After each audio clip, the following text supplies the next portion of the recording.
So for today's episode of Snake Stories, I want to talk about something that has sort of been on my mind ever since, episode 8 of The Amazing Digital Circus went live.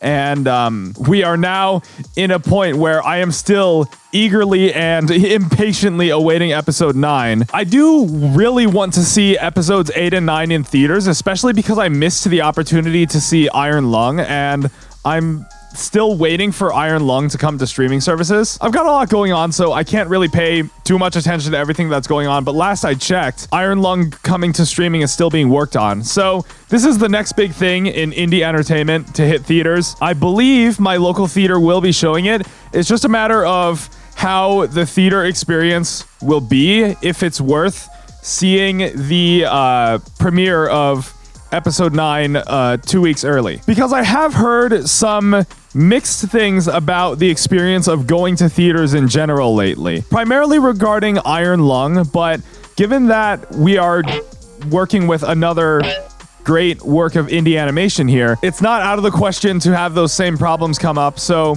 I'll have to see what I think, and, maybe my local area is different, but there are definitely a lot of horror stories I've heard about the movie theater experience. If I do end up seeing episode 9 of The Amazing Digital Circus in theaters, I'll just be expressing my overall opinions of it on social media, like whether it was the ending I was hoping for, whether something awful happened, but I won't go any more specific than if something awful happens. I don't want to be somebody contributing to the spoilers before everyone else gets to see it. That's not what I do. So if I am going to talk about spoilers, I'm going to put the biggest spoiler warning I can in front of it before I do that. Speaking of spoilers though, all of the episodes of Amazing Digital Circus up until episode 8 are out on YouTube for free, but I am going to give a spoiler warning for those who may be completely unfamiliar with the series, because I'm going to be talking about something that has been a topic since episode 8 and since before that. And that is the clone theory for The Amazing Digital Circus. So I think without further ado, let's get into that.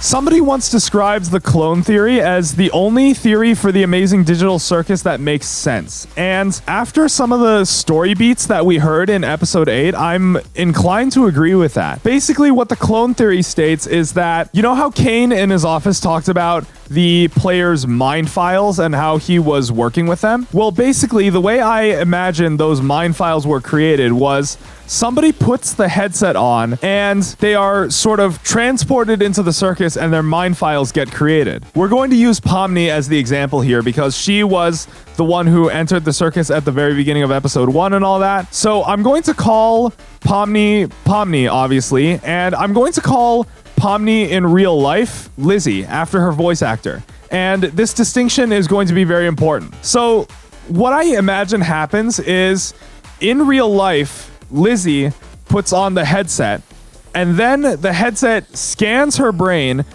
creates her mind files in the circus, and Pomni is created from those mind files. Now, the last thing this newborn Pomni remembers is putting the headset on, which is why there's her desperation to take it off in the beginning of episode 1. But Lizzie, aka IRL Pomni, has the headset on and thinks nothing happened. So what she does is she just takes the headset off, puts it away, and continues about her life. The reason why I think this is the most plausible sequence of events is because, number one, if the headset were to knock you out, like in Sword Art Online, or just be completely impossible to take off, somebody would have to go looking for Pomni in real life while everything that goes on in the circus is happening.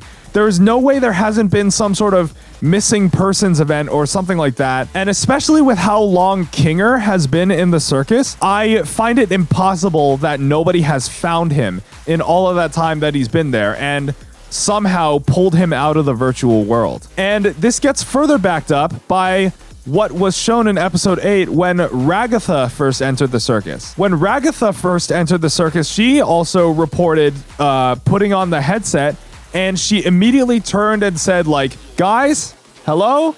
Is anyone else around here? So Ragatha was in the room with other people or in the building or something like that. There is no way that those other people haven't noticed what happened to Ragatha in real life if something had really happened to her body and the headset was either stuck on, or again, it pulled the Sword Art Online thing where her body was unconscious, but her mind was in the circus. So that's where my take on the clone theory comes into play, because we see the exact same situation with Ragatha.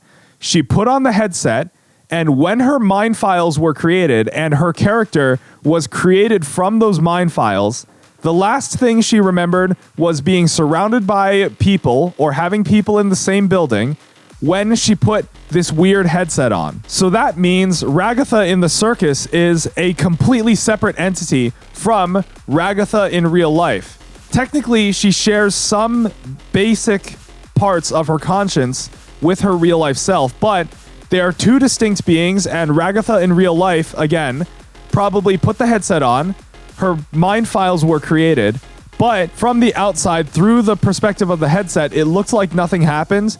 So she just took the headset off and continued about her life.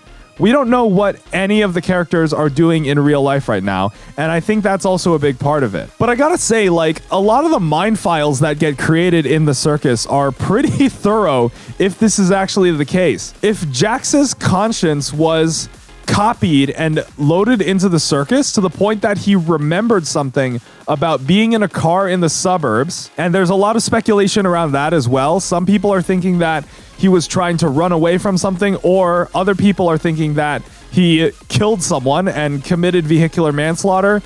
We don't know, and I don't think it'll ever be made clear. But the fact that the circus copy of Jax was living with that memory that was carried over from Jax in real life. And also when Kane went full am, he was tormenting all the characters with all of their like deepest fears and insecurities. That really makes me wonder how thorough these mind files that were created are about encapsulating the character's personal history in real life before their conscience was copied to the circus. So that's my take on the clone theory in the Amazing Digital Circus, is that everyone who put on those headsets in real life, they think that nothing really happened or the headset didn't work. But the headset very much did work. It scanned their brains, created their mind files, and copied their conscience to the circus.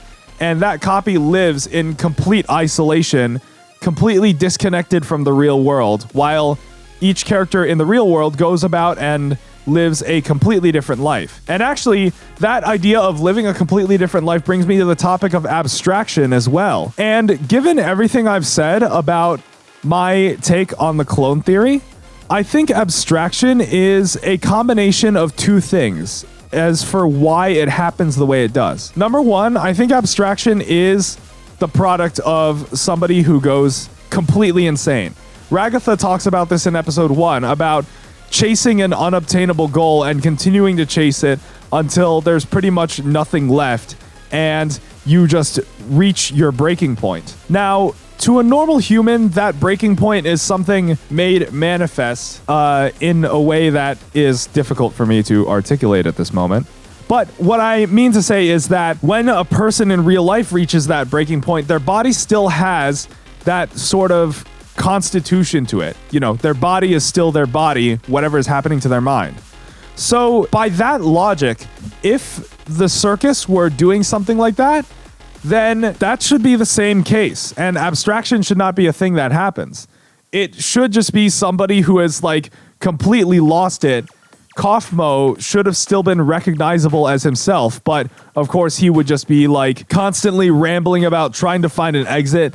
And maybe he would be belligerently attacking the other members of the circus, who knows. So that's why I think that given what I've said about the clone theory, abstraction should not happen.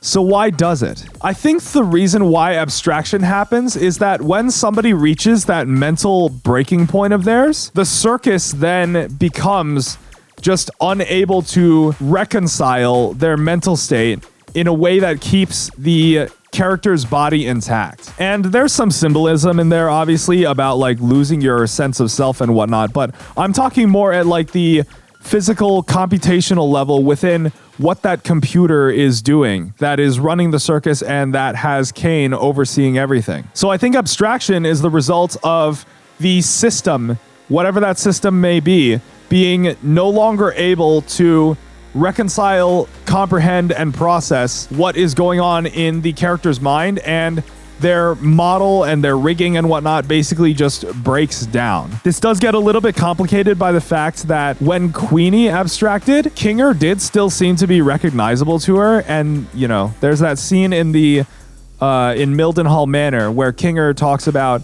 the last moment he spent with Queenie before she got put into the cellar. But I think generally I've got some solid ground and some solid foundation to build on. And actually, my mention of a computer now brings me back to the ending of the very first episode. I'm gonna look at this here really quick just to confirm that what I remembered seeing was right. Yes, okay. It is, this theory has ground because, okay, this is what I realized about this whole thing and this whole idea of the character in real life taking the headset off after assuming nothing happened and just going about their day. At the very end of the first episode of The Amazing Digital Circus, when the characters have successfully defeated the Gloinks and they're having their feast and it zooms out from Pomni, it zooms out to like the circus and then the island the circus is sitting on floating in the middle of the void. And then it zooms out to this computer with its screen flickering. There are a few power strips that have their breakers on in the lower left corner, and sitting on the table right next to the computer's monitor is a headset. So I think this computer in the final shot of the Amazing Digital Circus pilot is the computer that the circus is running on. And that headset is the one that, for Pomni at least, I don't know about all the characters before her, but that headset, I believe, is the headset that Pomni put on, Pomni in real life. She thought nothing happened when in reality the headset was doing a brain scan and creating her mind files in the circus. Pomni in real life then took the headset right off, thinking nothing happened, set it back down on that desk, and continued going about her day. And also, this ties back to what she said in episode 5 about how she would occasionally explore abandoned buildings for fun, and there's nobody in this office. The headset and the monitor and keyboard look a little bit derelict and run down. It's a mystery how that setup still has power with the power strips, but we can get to that some other time. That, I think, ties the whole thing of what happens in the real world in the Amazing Digital Circus together. Pomni in real life was exploring this abandoned building, the abandoned office of CNA. She found this desk with the computer and the headset on it. She decided to try the headset on, didn't think it did anything, took it off, and finished her exploration and continued about her life. Meanwhile, the Pomni that had been created from Pomni in real life's mind files, when Pomni spawned into the circus, the last thing she remembered was putting that headset on, and suddenly she was there, and from there, the rest of the adventures ensue from that pilot all the way until this forthcoming series finale. And also, I gotta say, okay, I'm talking about the series in general at this point, but I gotta say, I really love the fact that it is only 9 episodes long and it hasn't really, like, dragged on. In my last episode of Snake Stories, where I talked about the Amazing Digital Circus, I was talking about how, like, I don't really watch very much real television, but one of the pieces of real television that I did really like was The Good Place. And The Good Place ended only after only 4 seasons, and it gave closure on pretty much everything that had happened prior to that. And I thought that was just a perfect way to cut it off and have it end. There was a very clear storyline, and the duration of the series was finite.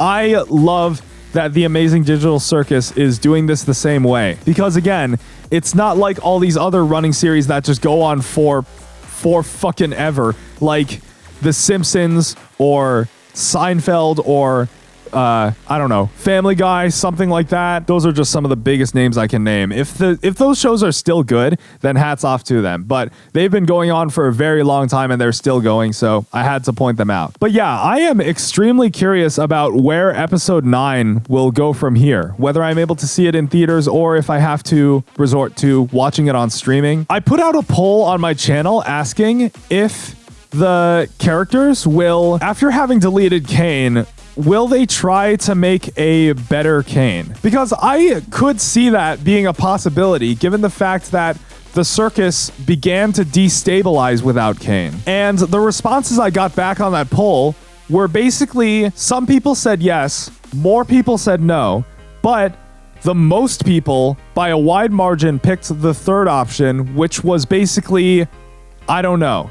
I think everyone's guess is as good as mine at this point, because I think very few of us were expecting the Escape the Circus adventure in episode 7, and I think there were some of us who even were not expecting Kane's crash out in episode 8. So for those who didn't expect any of that, then yeah, I can totally understand why it's like completely up in the air what will go on in episode 9. But I do hope that we get a happy ending for these characters who we've become so attached to over the years, or at least some sense of resolution that will leave them continuing their existence feeling like there's something to it rather than just getting lost in the void or everyone eventually abstracting. God, it would be so tragic if everyone just fucking abstracted at the end.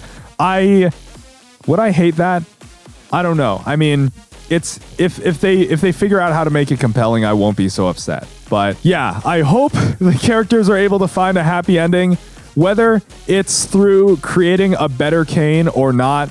Yeah, we've just grown so attached to them over the years and over the episodes of the show running. Yeah, I'm really looking forward to episode 9 of The Amazing Digital Circus. And yeah, I think my take on the clone theory has a fair amount of basis, and it might be, I haven't looked too much into like what other people say about the clone theory, I'll freely admit, but when I heard the basic premise of the clone theory, I immediately realized, like, actually, that explains a lot of the stuff that I've observed in the series, watching it from the pilot to episode 8.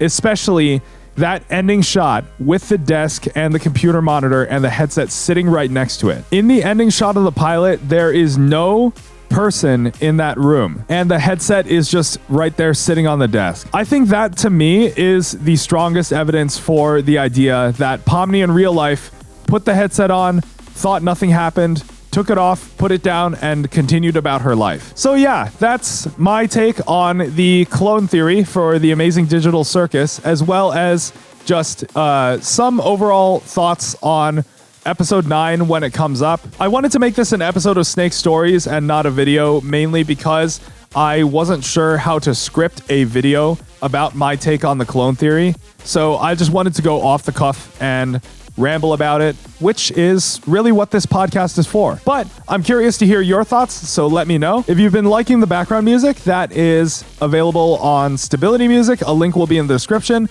as well as a link to the music in the outro. Don't forget to subscribe, like, and comment. And yeah, that'll be about it for this episode of Snake Stories. Thanks for listening, everyone. I will talk to you all later. Enjoy the outro.